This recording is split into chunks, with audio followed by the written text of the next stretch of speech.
이번 시간에는 우리 2021년 상시 3회 문제를 같이 한번 풀어보도록 하겠습니다.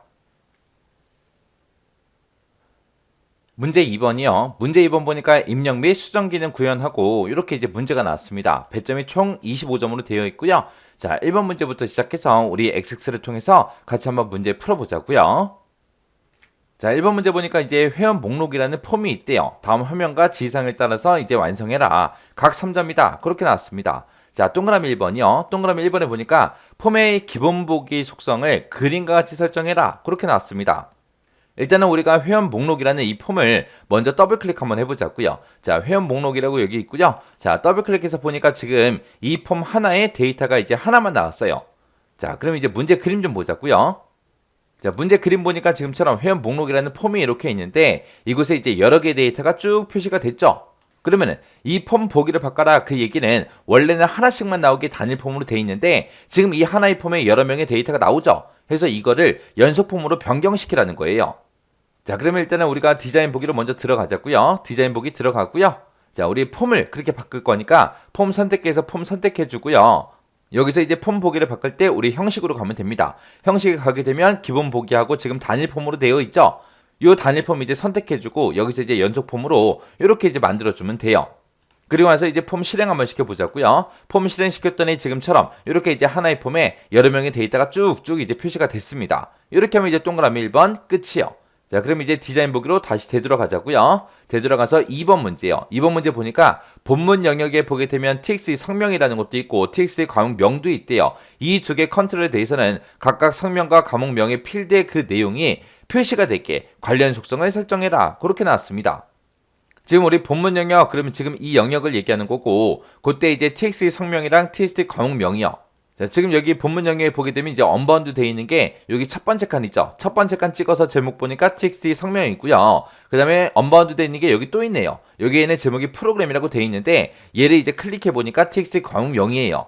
그러면 이 두 개의 컨트롤에 대해서 그렇게 이제 하라는 거죠. 이곳에 지금 데이터가 없으니까 데이터가 나타나게끔. 그러면 일단은 txt 성명부터요. 얘 선택해주고 우리 데이터라는 곳에 가게 되면 컨트롤 원본이라고 있어요. 컨트롤 원본 가서 여기서 이제 우리 성명이라고 찍어주게 되면 성명이 이제 이곳에 본문 영역에 표시가 되겠죠. 그 다음에 이제 그 뒤에 거요. 얘는 이제 찍어보면 txt 과목명이죠. 그래서 여기서 컨트롤 원본에서 우리가 또 바꿔주면 되겠죠. 여기서 이제 아래쪽에 과목명이라는 거 요거 찍어주면 과목명이 이제 이곳에 표시가 될 거예요. 자, 그럼 이제 폼 한번 실행시켜 보자고요. 폼 실행시켰더니 이곳에 이제 이름이 쭉쭉 표시가 됐고 이 뒤에 이 컨트롤에 대해서 txt 과목명이라는 이 컨트롤에 과목명이 쭉쭉 이제 표시가 됐습니다. 자, 이렇게 해주면 이제 2번 문제 끝이요.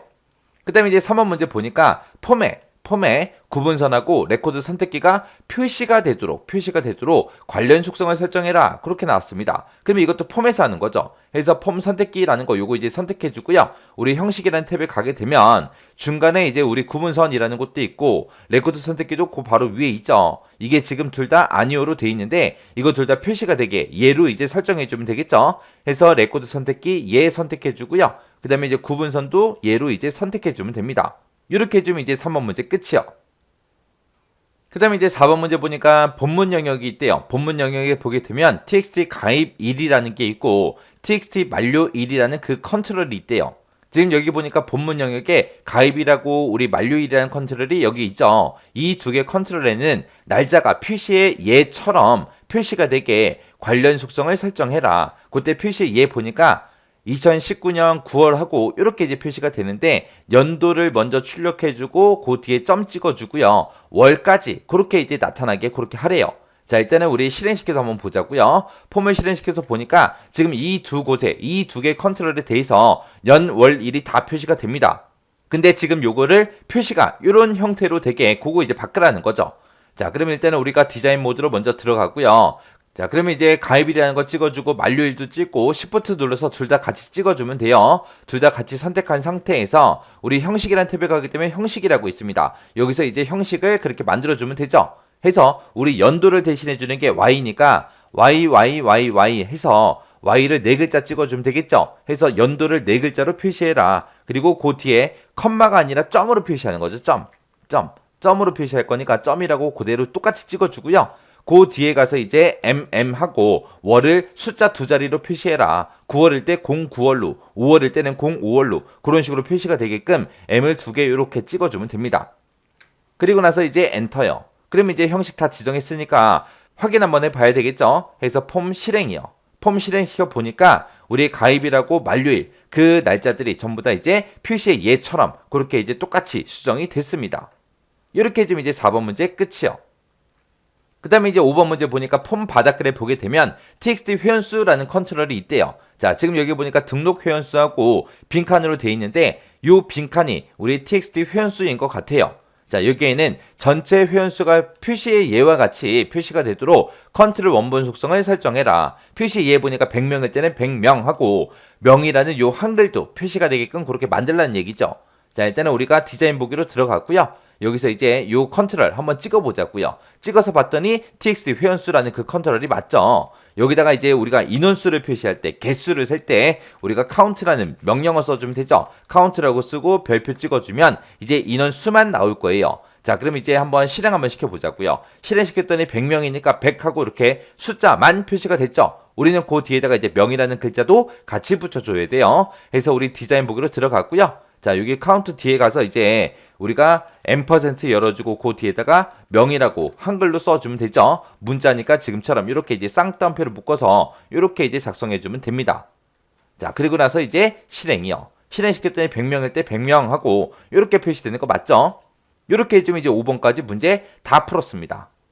자, 그럼 이제 이 폼 닫아버리자고요. X 버튼 누르고 닫고 저장하시겠습니까? 물어보면 예 눌러주면 되겠죠?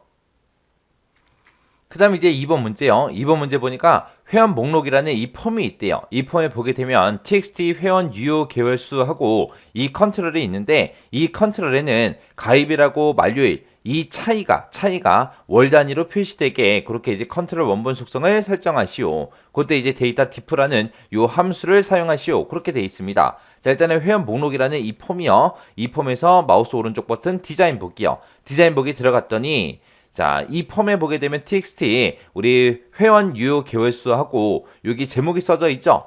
여기 맨 끝에 보니까 언바운드 돼 있는데 요 텍스트 상자인 것 같아요. 얘를 찍어 보니까 맞죠? 여기에는 이제 가입이라고 만료일 그 차이가 월 단위로 표시되게 그렇게 하래요. 자, 일단은 폼 한번 실행시켜 보자고요. 실행시켰더니 지금처럼 이렇게 이제 데이터가 나오는데 지금 여기에 보니까 이게 가입일이고 이게 만료일이에요. 자, 이때부터 이때까지 이제 몇 개월 차이가 나는지 그 개월수를 여기다 표시하라는 거예요. 지금 9월달이다 그러면 10월달, 11월, 12월, 1월, 2월, 3월 해서 6개월 차이 나는 거죠. 그래서 여기에 이제 6하고 그렇게 이제 표시되게 만들라는 거예요. 그때 이제 데이터 diff라는 이 함수를 사용하라고 했어요. 자, 일단은 우리가 디자인 보기 먼저 들어가고요. 자, 여기 언바운드 돼 있는 곳에다가 는이라고 써주고 우리가 함수 이제 이름 써주면 되겠죠. 그래서 데이트 diff 하고 이렇게 이제 써주고 가로 열어주고요. 맨 앞에다가 이제 형식 써주면 돼요. 그때 그 두 날짜 사이에 차이의 값을 이제 연도별로 볼 거면 y라고 쓰면 되고 월 단위로 볼 거면 이제 m이라고 쓰면 되고요. 그 다음에 일 단위로 보겠다 그럼 d라고 쓰면 되겠죠. 문제에서 지금은 월 단위로 봐라 그랬으니까 m하고 이렇게 써주면 됩니다. m이라고 써주고 그 뒤에다가 이제 날짜 1, 2 해서 두 날짜를 우리가 찍어주면 돼요.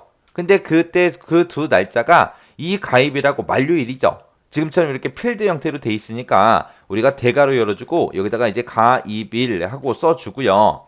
그 다음에 컴마 찍어주고 두 번째 날짜 만료일 하고 이렇게 써주면 됩니다. 그러면서 이제 데이트 diff라는 그 함수에 가로만 이렇게 닫아주면 돼요.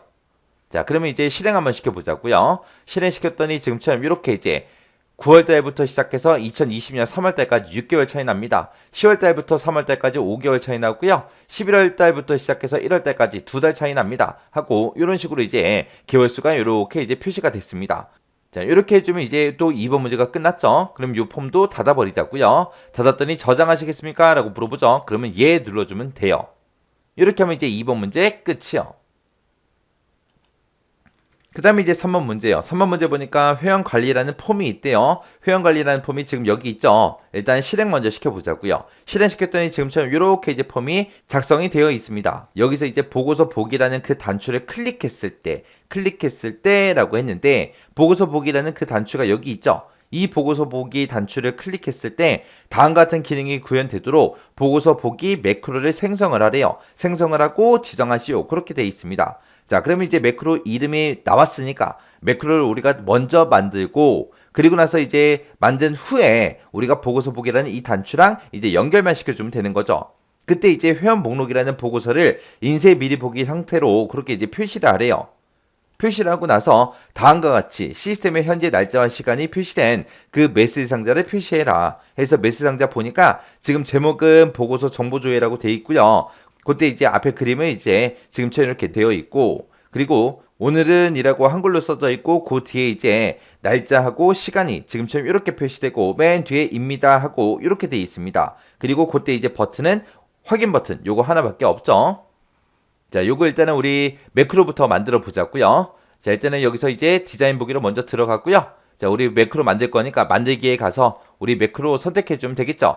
자, 매크로 찍어주게 되면 지금 이렇게 뜨고요. 맨 처음에 이제 매크로를 만들 때 회원 목록이라는 이 보고서를 인쇄 미리 보기 상태로 표시를 하래요. 자, 그러니까 보고서를 열어야 되니까 우리가 오픈 리포트라는 거 선택해 주면 되고요. 그때 보고서 이름은 회원 목록이라는 이 보고서요. 해서 보고서 이름 찍어주고 그 다음에 보기 형식은 인쇄 미리 보기 상태로 열어라 라고 했으니까 인쇄 미리 보기 찍어주고요. 그리고 이제 뭐 특별하게 조건 같은 것도 없고 창모도 어떻게 해라 그런 말도 없습니다. 그럼 여기까지 요 두 가지만 우리가 설정해주면 여기까지 이제 끝난 거죠. 그리고 나서 이제 뭐 하래요? 다음같이 시스템에 현재 날짜와 시간이 표시되게 메시지 상자를 표시해라 라고 되어 있습니다. 자, 그럼 여기서 이제 우리가 새 함수 추가라는 거 요거 찍어주면 되겠죠? 요거 찍어주고 그리고 우리가 메시지 박스 띄울 거니까 우리가 여기서 메시지 박스라는 거 요거 이제 선택해주면 되겠죠? 그랬더니 이제 메시지 써라 그렇게 나옵니다. 그럼 문제상에서 현재 날짜와 시간이 같이 표시되게 그렇게 만들 거니까 는이라고 쓰고 우리가 함수를 now하고 이렇게 써주면 되겠죠? now라고 쓰고 가로 열고 닫고 이렇게만 해주면 현재 날짜와 시간이 같이 표시될 거예요. 근데 날짜하고 시간의 표시만 이렇게 해주는 게 아니라 앞에다가 오늘은 이라는 요 글자도 붙여야 되고요. 맨 뒤에다가 이제 입니다 라고 여기 점까지 이렇게 찍어줘야 돼요. 그때 이제 오늘은 이라고 쓰고 한 칸 띄고 그리고 날짜가 시작이 되죠. 그리고 시간이 나오고요. 그리고 그 뒤에 입니다는 붙어 있습니다. 자, 그러면 그거를 이제 표시하기 위해서 now라는 함수 앞에 가서 쌍따옴표 열어주고요. 여기다가 이제 오늘은 이라고 쓰고 한 칸 띄고 쌍따옴표 닫아주고요. 그리고 그 뒤에서 이제 앰퍼센트 열어주고 그 다음에 now라는 함수 뒤에 가서 또 앰퍼센트 열어주고 그 뒤에다가 이제 입니다 라고 써주고 점까지 이렇게 찍어주면 되겠죠. 그리고 나서 이제 그 밑에 보게 되면 이제 종료하고 없음이라고 돼 있는데 이 종료를 이제 우리가 바꿔줘야죠. 여기 보게 되면 이제 위험이 있고 경고가 있고 경고가 있고 정보가 있고 있는데 여기서는 지금 요 느낌표 여기 거꾸로 된 거 요거 표시하는 게 우리 정보입니다. 정보. 해서 정보라는 거 찍어주고요. 그리고 제목이요. 제목은 뭘로 하래요? 보고서 정보조회 하고 이렇게 써져 있죠. 여기다가 제목 똑같이 써주면 되겠죠. 해서 보고서 한 칸 띄고 정보 한 칸 띄고 조회하고 이렇게만 이제 써주면 끝이요. 근데 여기서 이제 작성할 때 요 그림의 종류를 다 잘 모르겠어요. 그러면은 일단은 아무거나 선택하세요. 아무거나 선택하고 한번 해보고 안 맞으면 또다시 고치고 또다시 고치고 또다시 고치면 되잖아요. 자, 그러면 이제 매크로 다 작성했으니까 매크로 꺼버리고요. 저장하시겠습니까? 물어보면 예 눌러주면 되겠죠. 그럼 이제 매크로 이름 써라 나옵니다. 매크로 이름은 보고서 보기로 하라 그랬으니까 보고서 보기 하고 이렇게 이름 써주고 확인이요. 확인 눌렀더니 매크로 이렇게 보고서 보기 하고 생성이 됐습니다. 그럼 이렇게 생성됐으면 이제 이 단추랑 연결만 시켜주면 되죠. 그때 이제 보고서 보기라는 이 단추를 클릭을 했을 때 그렇게 되게 할 거니까 이 단추 선택해주고 우리 이벤트로 가게 되면 온클릭이라고 있죠. 이곳에 가서 우리가 만들어 놓은 매크로 지정해주면 되겠죠. 그리고 나서 이제 되나 안 되나 확인해야죠. 해서 폼 실행시키고요. 보고서 보기라는 거 요거 땅 하고 클릭했더니 지금처럼 이렇게 이제 메시지 박스 떴고 그리고 보고서도 미리 보기 형태로 이렇게 열렸습니다. 여기 보니까 오늘은 이라고 써져 있고 지금처럼 날짜하고 시간 표시되어 있고 맨 끝에 입니다 점 하고 찍혀 있고요. 제목도 똑같이 이렇게 나왔죠. 그리고 그림도 똑같이 나왔습니다. 그럼 여기서 이제 확인이요. 그리고 나서 다 됐으니까 확인 끝났으니까 이제 인쇄 미리 보기 닫아버리자고요. 그리고 문제 다 풀었으니까 이 폼도 닫아버리면 되겠죠. 그때 저장하시겠습니까? 라고 물어봐요. 그러면 여기서 예 눌러주면 되겠죠. 이렇게 해서 이제 입력 및 수정 기능 구현에 관한 요 세 문제 같이 한번 쭉 풀어봤습니다. 이번 회차에서는 이제 데이터 diff라는 그 함수를 쓰라고 나왔지만 우리가 시험 볼 때마다 이런 함수들은 좀 바뀔 수 있죠. 그래서 날짜와 관련된 함수 같이 한번 쭉 살펴보고 지나가셔야 돼요. 그리고 지금처럼 이제 매크로 만들 때 지금처럼 미리 보기 형태로 보고서를 열어라 그거랑 메시지 박스 띄우는 거 같이 나왔어요. 근데 뭐 메시지 박스 설정하는 게 크게 어렵진 않잖아요. 그래서 요 세 문제 직접 한번 풀어보시고 잘 안 되거나 헷갈린다 그러면 정확하게 반복적으로 연습하고 지나가시기 바랍니다.